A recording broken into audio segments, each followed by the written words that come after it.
कर्मों का फल। एक बूढ़ी औरत की कहानी।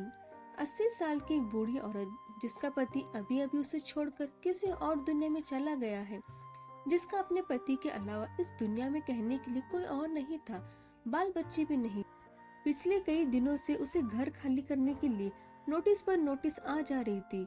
उसने अपने जानने वालों और रिश्तेदारों से कई बार मदद के लिए गुहार लगाई, लेकिन सिर्फ नाम के लिए उसके अपने उसकी शिकायत पर ध्यान नहीं देते। उसकी सहायता के लिए कोई भी आगे नहीं आया। कई लोग तो उसे देखकर अपना रास्ता मोड़ लिया करते। बेचारे करे भी तो क्या करे। आखिरकार वह दिन भी जल्दी आ पहुंचा जब उसको प्लॉट के मालिक ने उसको प्लॉट खाली करने के लिए उसके पास कुछ सिक्योरिटी वाले भेज दिए।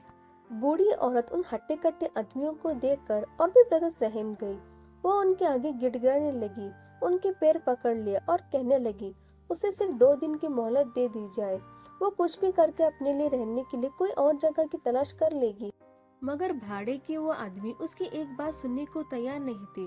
जब सिक्योरिटी वाले उस बूढ़ी औरत को धक्का मार के निकालने वाले थे, तो तभी पीछे से एक आवाज आती है, खबरदार, जो इस अम्मा को किसी ने हाथ भी लगाए तो इन्हें इन्हीं के घर से कोई नहीं निकाल सकता। सिक्योरिटी वाले हैरान से उस आदमी को देखते हैं और पूछते हैं कि तुम्हारा मतलब क्या है। तब वो आदमी उस प्लॉट के पेपर दिखाता है जिन पर उसी बूढ़ी औरत का नाम होता है। वह उन्हें तुरंत वहाँ से निकल जाने के लिए कहता है। पेपर देखकर वह सिक्योरिटी वाले वहाँ से निकल जाते हैं। यह सारी घटना बूढ़ी औरत बड़े हैरान में देखती रहती है। सबके जाने के बाद बूढ़ी औरत उस आदमी से पूछती है कि बेटा, मैंने तुम्हें नहीं पहचाना, लेकिन मैं इतना जरूर कहूंगी कि तुम आज मेरी जिंदगी में भगवान की तरह आए हो। तब उस आदमी ने अपनी पहचान देते हुए उस बूढ़ी औरत से कहा, याद कीजिए माँ जी, 25 साल पहले आप और आपके पति एक मंदिर में आए थे। वहाँ पर एक छोटा बच्चा आपसे स्कूल में भर्ती होने के लिए भीख मांग रहा था। आपके पति ने तो यह कहकर आपको मना कर दिया था कि इसको पैसे मत देना, यह नशा कर लेगा, और आगे चले गए थे। लेकिन अब वही रुक गई थी और अपने पास रखे सारे पैसे उस बच्चे को दे दिए थे। अपना आशीर्वाद और एक ताबीज देते हुए उसे कहा था कि भीख मांगने से अच्छा है छोटा मोटा काम करो और अपनी पढ़ाई पूरी करो, तुम्हें भगवान जरूर कामयाब देगा।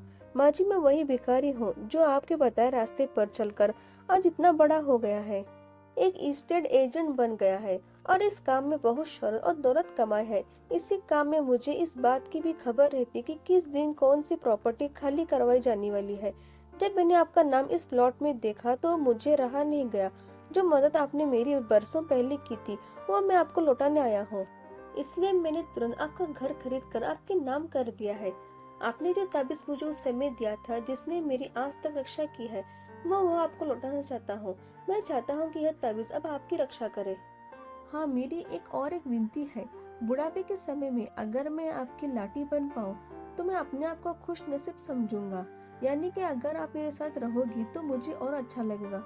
बूढ़ी औरत यह बातें सुनकर बहुत खुश हो जाती है और उसकी आंखों से खुशी के आंसू बहने लगते हैं।